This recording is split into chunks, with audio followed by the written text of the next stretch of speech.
months ago, I was at a conference at a conservative think tank in Sweden, together with Joram Zoni. In my speech there, I spoke about the tyrannical COVID measures and how I felt that the dangers of the QR society were much more prevalent than most people thought. In that speech, I spoke openly about God, stating that our God-given rights, like bodily integrity, were heavily being violated by the vaccine mandates. After the conference later that day, we, Joram and I, had a discussion with some of our Swedish conservative friends, and they told me that talking about God in Sweden or in any other Northwestern European country would make you lose about 90% of your audience and should be avoided at all costs. Well, Joram and I took a different stance, and that stance is exactly the one that I want to talk to you about today. Let me tell you right away.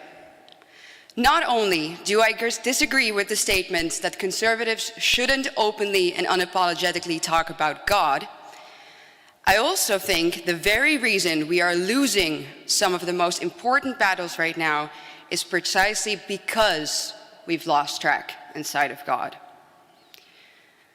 But before I get further into that, let me start off by saying that, as you can tell from my example about Sweden, and probably from many of the people that you've met today, that conservatives aren't necessarily easily definable.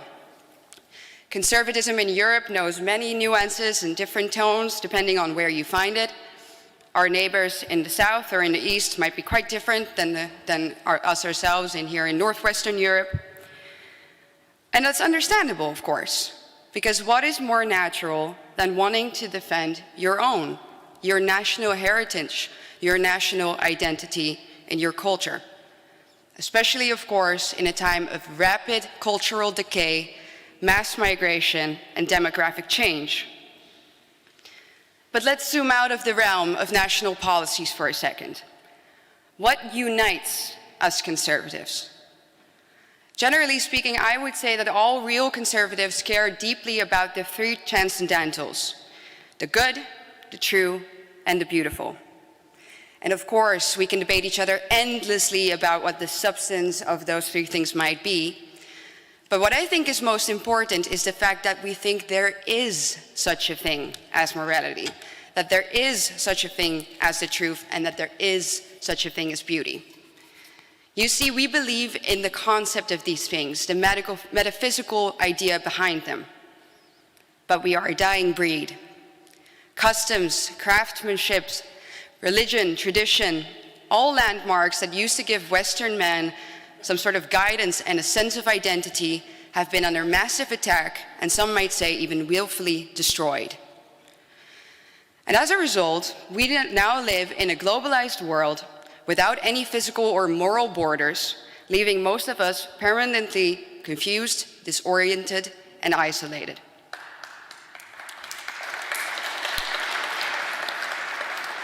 And ladies and gentlemen, that is exactly the fate that the globalist neoliberal elites have in mind for us. And it's not so difficult to guess why. Uprooted, lost people are easy to control. They want to turn us into docile consumers that buy what they offer and do what they say. And so far, they've been quite successful at it. Things that were once up were now down, and vice versa. We've all heard the examples, one most recently, of course, being the one that we just talked about of the man that just won the NCAA swimming championship, female championship. And of course, this is just one of many examples. We all know that the list of left-wing idiocracies is endless. But I'm afraid, ladies and gentlemen, that we have something bigger to worry about than the gender madness and other progressive projects. We are dealing with an enemy that doesn't just want to brainwash us. We are dealing with an enemy that wants to get into our brains. An enemy that wants to play God. Because the fact of the matter is that the globalists who want to make us believe that everything is a social construct won't stop there.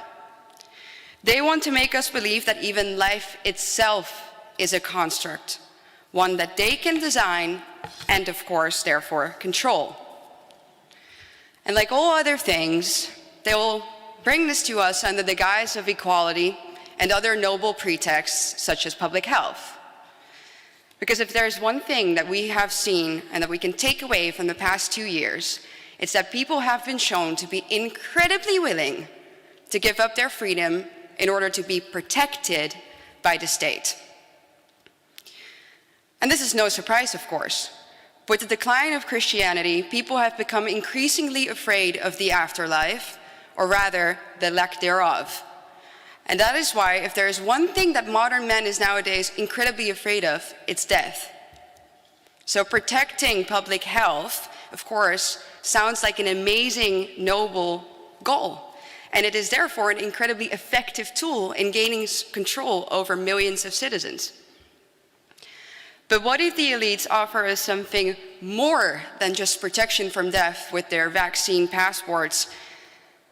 Well, what if they can promise us not just protection of death, from death, but the eradication of death itself? Well, that's where transhumanism comes in.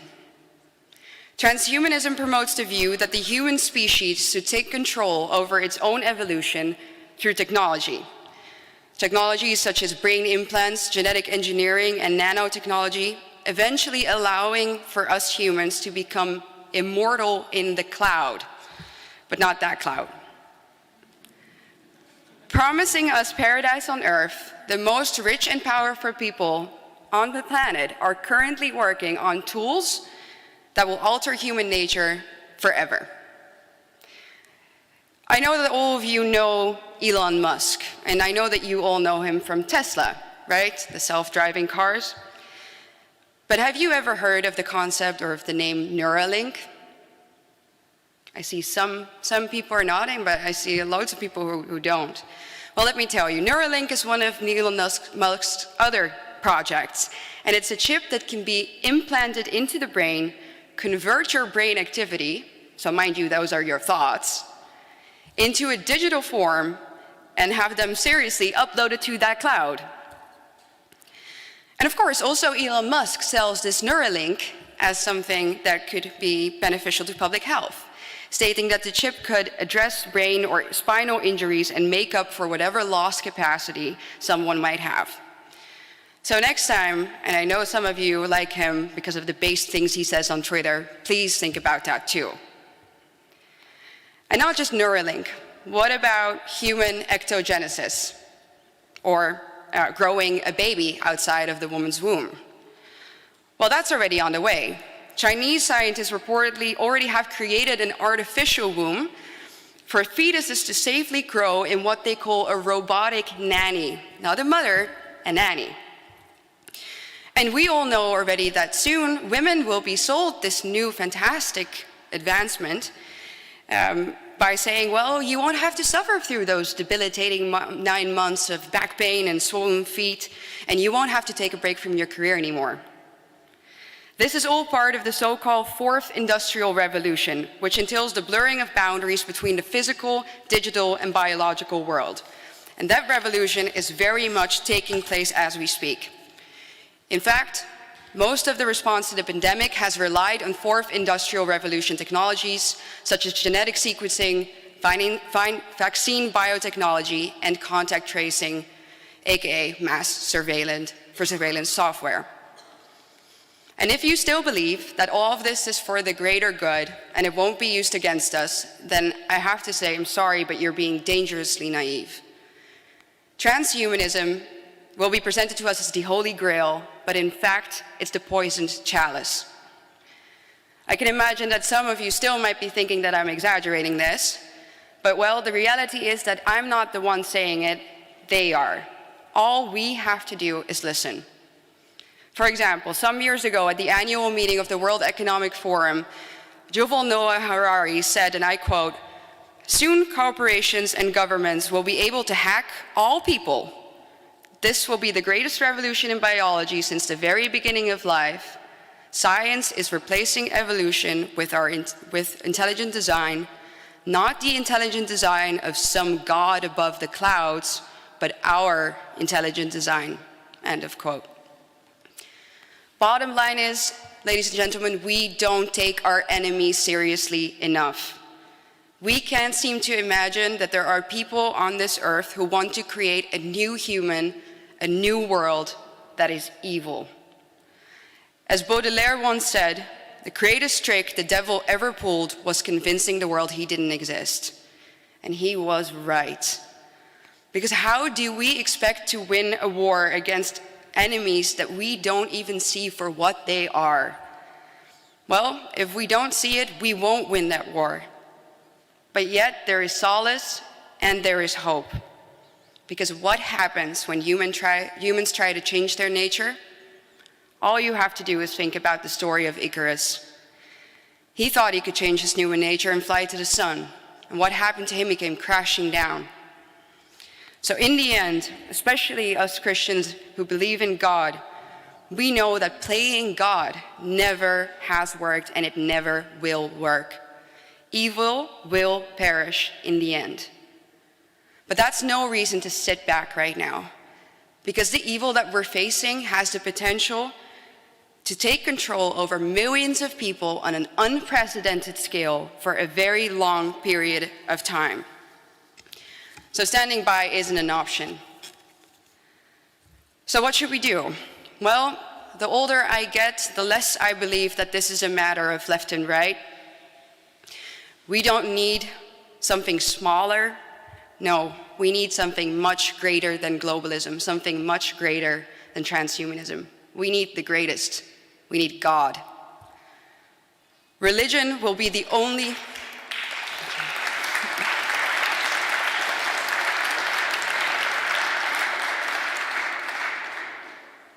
Religion will be the only antidote to the evils of transhumanism and globalism. And sadly, I really don't believe that anything else will cut it. We are fighting such a large evil that only with him on our side, and we do have him on our side because we have the truth on our side, we will win this fight. But if we spend our energy on hiding him, because we might lose some people in our audience, well then why would he be there for us? I've often heard conservatives say, oh, but Christianity in the West, it's done. We can't get the youth, we'll scare them off. Well, we might, but we are a civilization at the brink of extinction. And we can go argue that we can save this all with secular liberal values, but we've been doing that for decades, and how is it working for us?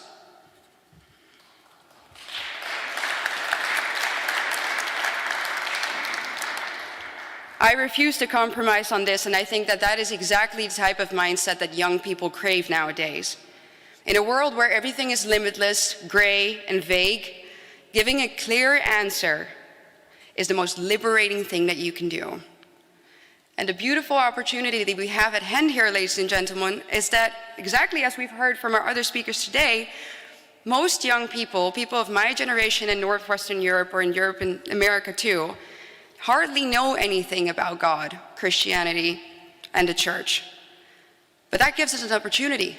We are much more of a blank slate than the generation of our parents who rebelled against the church because they were grown up in the spirit of the 68 ans.